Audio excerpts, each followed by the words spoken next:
ये वही जीप है सियाहती कंपनी की, और उसका इस तरह गुजर कर आना और फिर इसमें खतरनाक और हसास असलहे का होना, ये सब कुछ बता रहा है कि ये हमारे दुश्मन हैं और बर्डिश पर कब्जा करने के लिए आ रहे हैं। कर्नल जैकब ने ऊंची आवाज़ में बोलते हुए कहा तो साथ बैठा आस्कर बेइख्तियार उछल पड़ा।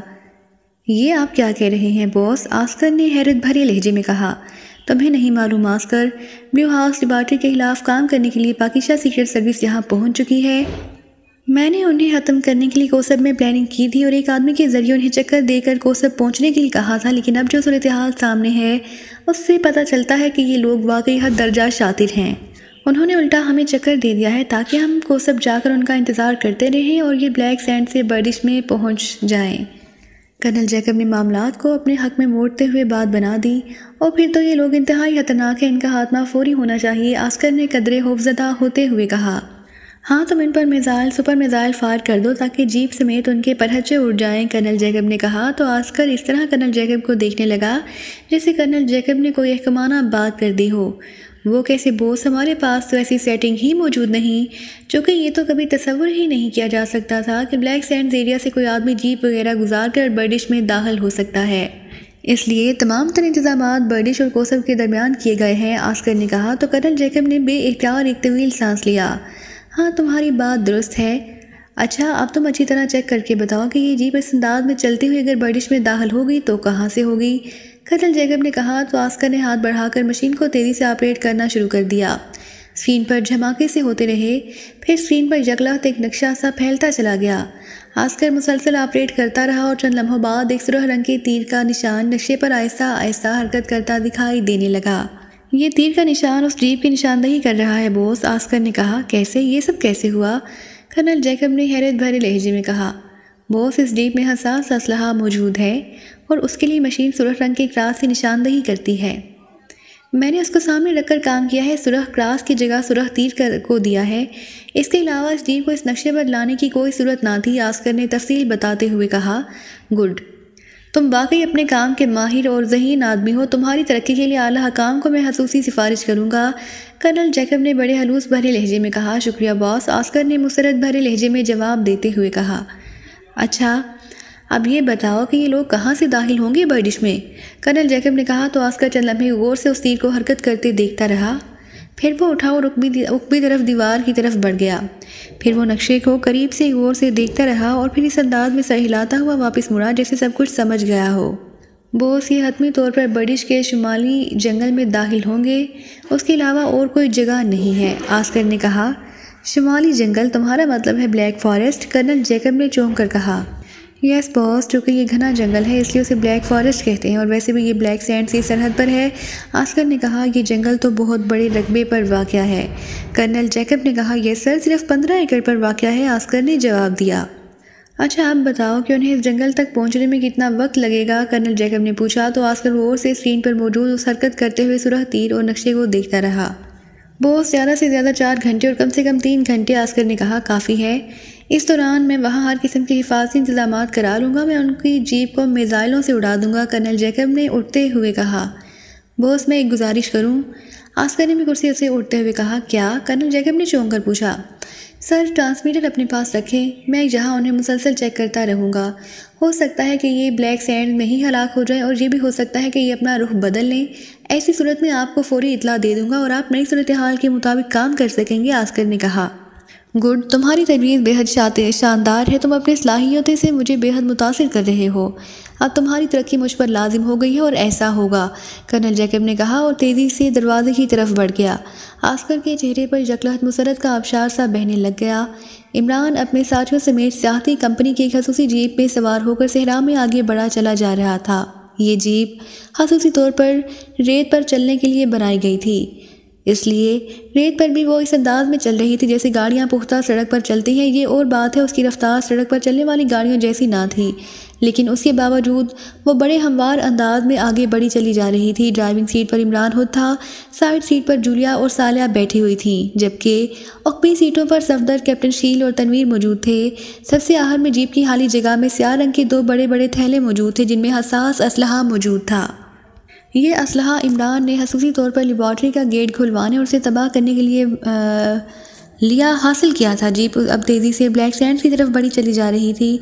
इमरान साहब, ब्लैक सैंड में तो रेत के तूफ़ान हर वक्त चलते रहते हैं, क्या ये जीप उन तूफ़ानों को सहार भी सकेगी या नहीं?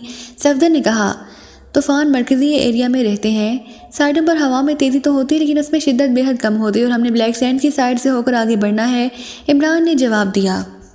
हवा का जोर तो बहरहाल मौजूद होगा, फिर जीप कैसे चलेगी इस बार? सालिया ने कहा। इमरान ने कुछ ना कुछ सोच रखा होगा, ये शख्स कुदरती कंप्यूटर है। जूलिया ने कहा तो सब बेएहतियात हंस पड़े। अच्छा, तो अब मुझे इंसानों की सिफ से भी निकाल दिया गया है, इमरान ने मुंह बनाते हुए कहा। इमरान साहब, मिस जूलिया दुरुस्त कह रही हैं, आप वाकई कोई सुपर कंप्यूटर टाइप की चीज़ हैं। हर मसले का हल आपके पास मौजूद होता है और हमारे हर सवाल का जवाब भी, सफदर ने मुस्कुराते हुए कहा।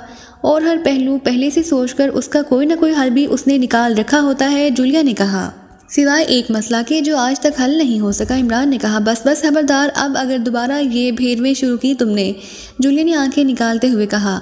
ये भीड़वें नहीं, दीपक चिराग है, जिससे बुझे हुए चिराग जल उठते हैं, इमरान ने जवाब दिया और सब बेएहतियात हंस पड़े। इमरान साहब, क्या वाकई आपने हवा के दबाव को रोकने का कोई तरीका सोच रखा है? सालिया ने ऐसे लहजे में कहा जैसे उसे यकीन ना हो कि इमरान ने अब भी कोई इंतज़ाम ना कर रखा होगा। 101 हल सोच रखे हैं, इमरान ने मुस्कुराते हुए जवाब दिया। मैं संजीदगी से पूछ रही हूँ, सालिया ने बड़े संजीदा लहजे में कहा। जब हम ब्लैक सैंड के एरिया में पहुंचेंगे तो तुम्हें खुद ब खुद मालूम हो जाएगा, इमरान ने मुस्कुराते हुए कहा। और सालिया होंठ बींचकर खामोश हो गई। उसके चेहरे पर तरद्दुद के तासुरात वाज़िह थे। परेशान होने की ज़रूरत नहीं है सालिया, जब इमरान साहब साथ हों तो हम सोचना और बोलना इसलिए छोड़ देते हैं कि हमें 100% यकीन होता है कि उसने हमसे पहले ही सब कुछ सोच रखा होगा, बल्कि उसका कोई ना कोई हल भी निकाल रखा होगा, जूलिया ने कहा। और सालिया ने बेएहतियात एक तवील सांस लेते हुए अस्बात में सर हिला दिया। इमरान साहब, टावर के ज़रिए हमें बहरहाल चेक तो किया जा रहा होगा, अचानक हुक्मी सीट पर मौजूद कैप्टन शील ने कहा। हाँ, मुसलसल चेक किया जा रहा है, इमरान ने जवाब दिया। तो सब बेएहतियात चौंक पड़े। कैसे मालूम हुआ आपको? सालिया ने हैरान होकर कहा। अपने सामने स्क्रीन के निचले हिस्से में मौजूद स्याह रंग की डिबिया देखो, उसके अंदर एक सफ़ेद नुक्ता रोशन है या नहीं, इमरान ने कहा। तो ना सिर्फ सालिया बल्कि सब ने उस डिबिया को गौर से देखना शुरू कर दिया। हाँ है, लेकिन ये क्या है? सालिया ने हैरान होकर कहा। ये सिग्नल वसूल करने वाला मखसूस आला है। चेकिंग रेज जब इस चीज़ से टकराते हैं तो उसके सिग्नल ये आला वसूल कर लेता है और उसके अंदर सफ़ेद रंग का नुक्ता जल उठता है। अब ये नुक्ता मुसलसल चमक रहा है, इसका मतलब है कि जीप को मुसलसल चेक किया जा रहा है, इमरान ने बड़े इत्मीनान भरे लहजे में कहा। मुसलसल चेकिंग का मतलब है कि हम पर उन्हें शक हो गया है, सफदर ने कहा। जाहिर है, लेकिन अब हम उनके शक की बिना पर वापस तो नहीं जा सकते, इमरान ने जवाब देते हुए कहा। लेकिन अगर उन्होंने जीप पर मिसाइल फायर कर दिए तो फिर? सालिया ने कहा। फिर क्या? वही पुरानी बात कि पुलाव खाएंगे अहबाब, लेकिन यहाँ तो हमारी लाशें गायब हो जाएंगी, इसलिए बेचारे अहबाब पुलाव से भी महरूम रह जाएंगे, इमरान ने जवाब देते हुए कहा। लेकिन इमरान साहब, इस तरह तो हम अपना मिशन मुकम्मल ना कर सकेंगे, सफदर ने संजीदा लहजे में कहा। पहली बात तो ये है कि ये जीप बंद है, इसलिए वो जीप के अंदर चेकिंग ना कर सकेंगे और बाहर उन्हें सियासी कंपनी का नाम लिखा नज़र आ रहा होगा और इस सहरा में ऐसी जीपें दौड़ती रहती हैं। फिर हमारा रुख ब्लैक सैंड्स की तरफ है, इसलिए भी वो मुतमईन होंगे क्योंकि उनके ख्याल के मुताबिक कोई जीप ब्लैक सैंड्स को सही सलामत क्रॉस ही नहीं कर सकती। तीसरी बात ये कि अभी हम बर्डिश नहलिसान से बहुत दूर हैं, इमरान ने जवाब देते हुए कहा। फिर वो मुसलसल चेकिंग क्यों कर रहे हैं? सफदर ने कहा। हाँ, ये बात सोचने की है, उन्हें यकीनन कोई ना कोई ऐसी बात नज़र आई है जिसकी खातिर वो हम पर मुसलसल नज़रें रख रहे हैं, इमरान ने कहा। ऐसी क्या चीज़ हो सकती है? जूलिया ने कहा। ये तो सोचना पड़ेगा, इमरान ने मुस्कुराते हुए जवाब दिया।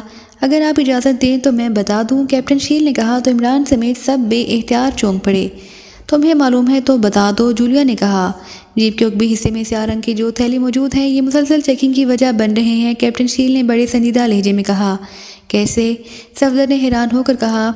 इस टावर से पूरे सहरा को चेक किया जा सकता है, इसका मतलब है कि इस टावर से इंतहाई ताकतवर रेज़ निकलती हैं और इंतहाई ताकतवर रेज़ मौजूदा दौर में 603 हो सकती है। ऐसी रेज़ हसास और ख़तरनाक असलहा को भी चेक कर लेती हैं। एक्टिमन नेवल अन रेज़ से ही हसास और ख़तरनाक असलहा चेक करती है, कैप्टन शील ने कहा। वो अगर ये बात दुरुस्त है तो फिर हम यकीनन खतरे से दो चार हो चुके हैं, वो हमें लाजमन बर्डिश पहुँचने से पहले ही ख़त्म कर देंगे, जूलिया ने कहा। इमरान साहब, आप क्यों खामोश हैं? सफदर ने कहा। इमरान साहब आप क्यों खामोश हैं? सफदर ने कहा। कैप्टन शील को नेवी छोड़े हुए बड़ा तवील अरसा हो गया है, इसलिए ये अभी तक 603 रेस पर रुका हुआ है। मौजूदा दौर में 6000 पर मामला पहुंच चुका है और ऐसी रेस खतरनाक और हसास असलहे को फ़ौरन मार्क कर लेती हैं और वाकई ऐसा ही हो रहा है। यही वजह है कि वो मुसलसल हमें चेक कर रहे हैं, क्योंकि कोई सियाह सहरा में इस कदर खतरनाक और हसास असलहा साथ लेकर नहीं चलता। इमरान ने बड़े इत्मीनान भरे लहजे में कहा। अगर ऐसी बात थी तो तुम्हें इसका कोई हल सोचना चाहिए था, जूलिया ने गुस्सीले लहजे में कहा। इस कदर ताकतवर रेस रोकने का कोई हल नहीं है, इसलिए मजबूरी है, इमरान ने कांधे उचकाते हुए कहा। फिर हम किस तरह बर्डिश पहुंचेंगे? साले ने इंतहाई तशवीश भरे लहजे में कहा। फिक्र मत करो, चेकिंग इंसान ही कर रहे होंगे और इंसानी नफ्सियात को सामने रखा जाए तो बेशुमार हल निकल आते हैं, इमरान ने जवाब देते हुए कहा और सालिया होंठ भींचकर खामोश हो गई। थोड़ी देर बाद उन्हें दूर से रेत के बगोले और तूफानी हवा का जोर दिखाई देने लगा। इमरान ने जीप का रुख थोड़ा सा मोड़ दिया और फिर थोड़ी देर बाद जीप इस तूफानी हवाओं और बगोलों में दाखिल हो गई। उसकी रफ्तार यकलहत बेहद कम हो गई थी। अब स्क्रीन पर सिवाय रेत के भगोलों के और कुछ नज़र न आ रहा था, लेकिन जीप बहरहाल चल रही थी। हैरत है, इस कदर तूफानी हवाओं में भी जीप चल रही है, सालिया ने आंखें फाड़ते हुए कहा। इस जीप की स्ट्रीम लाइनिंग खसूसी तौर पर इस अंदाज में तैयार की जाती है कि हवा इसे टकरा कर ऊपर को उड़ जाती है और साइडों और ऊपरी तरफ से भी ऐसा ही होता है। हाँ, अलबत्ता अगर हम मेन स्ट्रीम में दाखिल हो जाते तो शायद तूफ़ानी हवा जीप को उठाकर फ़िज़ा में पतंग की तरह उड़ा ले जाती, लेकिन जहाँ से हम गुज़र रहे हैं ये साइड है, इसलिए यहाँ हवा का इतना ज़ोर नहीं है कि इस कदर भारी जीप को उठा सके, इमरान ने तफसील से जवाब देते हुए कहा। स्क्रीन पर तो रेत ही रेत उड़ती नज़र आ रही है, आप रास्ता कैसे चेक करेंगे? सालिया ने कहा। इस जीप में रास्ता दिखाने वाला खसूसी आला नस्ब है, डायल पर जलता हुआ सुरख निशान रास्ता दिखा रहा है, इमरान ने मुस्कुराते हुए कहा। इमरान साहब, यहाँ से बर्डिश नहलिस्तान कितनी दूर है? कैप्टन शील ने कहा। जिस रफ्तार से जीप चल रही है उससे हमें 2 घंटे लग सकते हैं, इमरान ने जवाब दिया। इमरान साहब, सील जीप और बाहर रेत होने की वजह से अंदर के ऑक्सीजन को तो अब तक ख़त्म हो जाना चाहिए था, सालिया ने कहा। जिन माहिरीन ने ये जीप तैयार की है उन्होंने इस पहलू का पहले ही ख्याल रखा हुआ है। उसके ऊपरी तरफ एक खसूसी आला लगा हुआ है जो ऑक्सीजन को खींचकर अंदर फेंक रहा है, लेकिन रेत को रोक रहा है, वरना तो अब तक हम इस जीप में 10 बार बेहोश हो चुके होते, इमरान ने जवाब देते हुए कहा। हैरत है, ऐसी जीप इस आम से सरहदी कस्बे में मिल गई है, जूलिया ने कहा। एक्रीमे में सियाहत सबसे बड़ा बिजनेस है, इमरान ने मुस्कुराते हुए जवाब दिया। इमरान साहब, आपने क्या सोचा है कि आप सीधे उस जीप के ज़रिए बर्डिश में दाखिल हो जाएंगे? चंद लम्हों बाद सफदर ने कहा। अगर इस जीप को बर्डिश तक पहुँचने दिया गया तो, इमरान ने जवाब देते हुए कहा। तुम हाँ पुरस्रारियत फैला रहे हो, खुलकर बताओ कि क्या प्लानिंग है तुम्हारी? जूलिया ने इस बार गर्राते हुए लहजे में कहा। वरना तुम यहीं उतर जाओगे और पैदल बर्डिश पहुंच जाओगी, क्यों? इमरान ने मुस्कुराते हुए कहा। इमरान साहब, सूरत हाल इंतहाई खतरनाक हो चुकी है, हमें ना सिर्फ मिशन मुकम्मल करना है बल्कि अपना तहफ़्फ़ुज़ भी करना है, इसलिए प्लीज़ आप संजीदगी से बात करें, सालिया ने कहा। तुम लोग आखिर इस कदर परेशान क्यों हो रहे हो? क्या हम पहली बार किसी मिशन पर जा रहे हैं? इमरान ने मुँह बनाते हुए कहा। मामलात लम्हा ब लम्हा दगरगू होते जा रहे हैं, मुझे तो यूँ लग रहा है जैसे हम खुदकुशी करने जा रहे हैं, सालिया ने जवाब देते हुए कहा। खामोश रहो, ऐसे वक्त अच्छी मुँह बात से निकालनी चाहिए, जूलिया ने कहा। अरे लड़ो नहीं, चलो मैं बता देता हूँ कि परेशान होने की ज़रूरत नहीं। मैंने कर्नल जैकब को इसलिए कल कोसब का वक्त दिया था कि वो इत्मीनान से रहेगा, लेकिन मुसलसल चेकिंग से मामलात वाकई मेरी तवक्का के खिलाफ जा रहे हैं, इसलिए हमें बहरहाल अपना तहफ़्फ़ुज़ करना है। लेकिन जब तक हम बर्डिश ना पहुंच जाएं हम पर कोई हमला नहीं होगा, क्योंकि इस तूफ़ानी हवाओं में कोई मिसाइल दुरुस्त निशाने पर फायर नहीं किया जा सकता। इसलिए हम इत्मीनान से आगे बढ़ते रहेंगे और जब हम बर्डिश के करीब पहुंच जाएंगे तो फिर हम जीप रोक देंगे और जीप से उतरकर पैदल आगे बढ़ेंगे।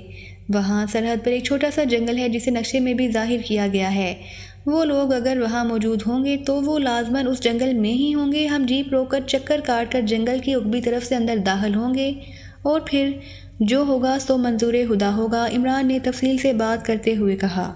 लेकिन जीप रुकने के बाद भी वो हमें चेक तो कर लेंगे, सफदर ने कहा। अरे ये बात तो मैंने सोची ही नहीं, इमरान ने कदरे तंजिया अंदाज में मुस्कुराते हुए कहा। इमरान साहब प्लीज़, ये इंतहाई संजीदा मामला है, सफदर ने मिन्नत भरे लहजे में कहा। अच्छा, बहुत संजीदा है, चलो संजीदा है तो फिर संजीदा ही सही, लेकिन क्या ये ज़रूरी है कि हम सारा प्लान ओपन करें? हो सकता है कि हमारी आवाज़ें भी उन तक पहुँच रही हों, इमरान ने कहा तो सब चौंक पड़े। आवाज़ें कैसे पहुंच सकती हैं? सफदर ने हैरान होकर कहा। बाहर तूफ़ानी हवाओं का बेपनाह शोर है, इस शोर में आवाज़ें कैसे उन तक पहुंच सकती हैं? जूलिया ने कहा। हमारा अहद जदीद तरीन इजादात का अहद है, इसलिए कुछ भी हो सकता है। बहरहाल बेफिक्र रहो, हम जिंदा सलामत पहुँच जाएंगे। वहाँ जाकर क्या होता है ये बाद में देखा जाएगा, इमरान ने कहा तो सब ने इस बात में सर हिला दिए जैसे वो इमरान की बात से मुत्तफिक हो गए हों। फिर तकरीबन 2 घंटे बाद तूफ़ानी हवाओं का ज़ोर ख़त्म हुआ चला गया और वो आम से सहरा में पहुँच गए। क्या मतलब, क्या हम बर्डिश नहीं पहुँच सके? जूलिया ने हैरत भरे लहजे में कहा। मैंने बर्डिश से पहले ही रुख मोड़ दिया था ताकि जो लोग हमें मुसलसल चेक कर रहे हैं वो कदरे उलझ जाएं, इमरान ने कहा। लेकिन चेक तो फिर भी किया जा रहा है, जूलिया ने उस सफ़ेद नुक्ते को देखते हुए कहा। उन रेस से जीप चेक हो सकती है, इंसान चेक नहीं हो सकते, इसलिए हम जीप यहाँ छोड़कर पैदल आगे बढ़ेंगे, इमरान ने कहा। लेकिन वो हमें दूरबीनों से तो चेक कर सकते हैं, सफदर ने कहा। तो फिर क्या हुआ? तुम सब इस तरह घबरा रहे हो जैसे तरबियत याफ्ता होने की बजाय छोटे बच्चे हो। जो होगा देखा जाएगा, हमने बहरहाल मिशन मुकम्मल करना है। खामोश बैठे रहने वाले तनवीर ने अचानक बोलते हुए कहा तो सब बेइख्तियार चौंक पड़े। ये भी ठीक कह रहा है, नीचे उतरो, हमने बहरहाल मिशन मुकम्मल करना है, इमरान ने कहा। और उसके साथ उसने जीप का दरवाज़ा खोला और बाहर आ गया। उसके साथ ही एक एक करके उसके सब साथी जीप से नीचे उतर आए। जीप यहीं छोड़ना होगी तो ये बैग्स तो उठा लें, सफदर ने कहा। तुम सब यहीं रुकोगे, सिर्फ तनवीर मेरे साथ जाएगा। हमने वहाँ पहले बेहोश कर देने वाली गैस फायर करनी है, फिर तुम्हें कॉल करेंगे, तुम जीप लेकर आ जाना, इमरान ने कहा। तनवीर के बजाय मैं साथ जाऊंगी, जूलिया ने कहा। नहीं, तुम यहीं रहोगी, तनवीर ऐसे मामलात में बेहद महारत रखता है। आओ तनवीर, इमरान ने सर्द लहजे में जूलिया से कहा और फिर तनवीर से मुहातिब हुआ।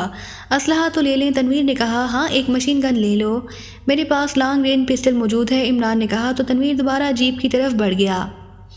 इमरान साहब, क्या आप ट्रांसमीटर पर कॉल करके हमें इतला देंगे, सफदर ने कहा। हाँ, लेकिन तुमने रेड काशन को ऑन रखना है, खतरे की सूरत में तुम्हें काशन मिल जाएगा। इसका मतलब होगा कि अब तुमने जूलिया की क़यादत में आगे बढ़ना है, फिर जो मुनासिब समझना कर गुजरना, इमरान ने कहा। इसका मतलब है कि तुम किसी सरी खतरे की जद में जा रहे हो, वरना तुम इस अंदाज में बात ना करते। ऐसी बात हो तो हमें 2 ग्रुप बना कर अलग-अलग लेकिन इकट्ठे आगे बढ़ना चाहिए। खतरनाक हालात में हम जहाँ खुले सहरा में बेयारो मददगार खड़े नहीं रह सकते, जबकि हमें यह भी मालूम नहीं कि बर्डिश जहाँ से किस सिमत में और कितने फासले पर है, जूलिया ने तेज़ और कदरे गुस्सीले लहजे में कहा। मिस जूलिया ठीक कह रही हैं इमरान साहब, कैप्टन शकील ने जूलिया की बात की तायद करते हुए कहा। मैं भी मिस जूलिया की बात की तायद करता हूँ इमरान साहब, सफदर ने भी फ़ौरन जूलिया की बात की तायद करते हुए कहा। मिस जूलिया दुरुस्त कह रही हैं, सालिया भी बोल पड़ी। ना जानी तनवीर क्यों खामोश रहा है अब तक, इमरान ने मुस्कुराते हुए कहा। मैं इसलिए खामोश रहा हूँ कि मेरे कहने से तुम पर कोई असर नहीं होगा, वरना जूलिया की बात दुरुस्त है, तनवीर ने कहा। तो सब बेइख्तियार हंस पड़े। मैंने तो सिर्फ एहतियातन तुम्हें ये हिदायत दी थी, वरना मेरे ख्याल में सूरत हाल हमारे हक में ही रहेगी। लेकिन अगर तुम सब बदिद हो तो भी ठीक है, जीप से सब सामान निकाल लो और हम इकट्ठे ही आगे बढ़ेंगे। बर्डिश के करीब जाकर हम 2 ग्रुप बना लेंगे, इमरान ने कहा। जीप को करीब क्यों ना ले जाएं, जूलिया ने कहा। मैंने पहले बताया है कि जीप उनकी चेकिंग में है और वो उसे बर्डिश के करीब आते देख रहे होंगे, इस तरह हम आसानी से टारगेट बन जाएंगे, इमरान ने कहा। इमरान साहब, अगर हमने हसास असलहा साथ ले लिया तो फिर रेस से भी चेक करती रहेंगे, कैप्टन शील ने कहा। तो इमरान बेइख्तियार चौंक पड़ा। और वाकई ये बात तो मेरे जहन में ही नहीं रही थी। फिर पहली प्लानिंग के तहत तुम्हें यहीं रुकना होगा, हम असलहा यहाँ छोड़कर आगे नहीं बढ़ सकते। मैं और तनवीर आगे जाएंगे, इस तरह वो हमें चेक ना कर सकेंगे और हम मज़ीद कार्रवाई आसानी से कर लेंगे। फिर तुम्हें कॉल करके सिमत भी बता देंगे, तुम जीप लेकर आ जाना, इमरान ने इस बार संजीदा लहजे में कहा। और सबने तवील सांस लेते हुए इस बात में सर हिला दिए क्योंकि हसास असलहे का मसला वाकई टेढ़ा था। वो उसे यहीं छोड़कर भी ना जा सकते थे और साथ भी ना ले जा सकते थे। तनवीर ने जीप में सवार होकर एक बैग में से एक मशीन गन और मैगजीन निकाले और फिर जीप से बाहर आ गया। रेड कॉशन भी ऑन रखना, इमरान ने कहा और फिर मुड़कर तेज़ी से आगे बढ़ गया। तनवीर उसके पीछे था जबकि बाकी साथी होंठ बींचे खामोश खड़े उन्हें जाता देख रहे थे।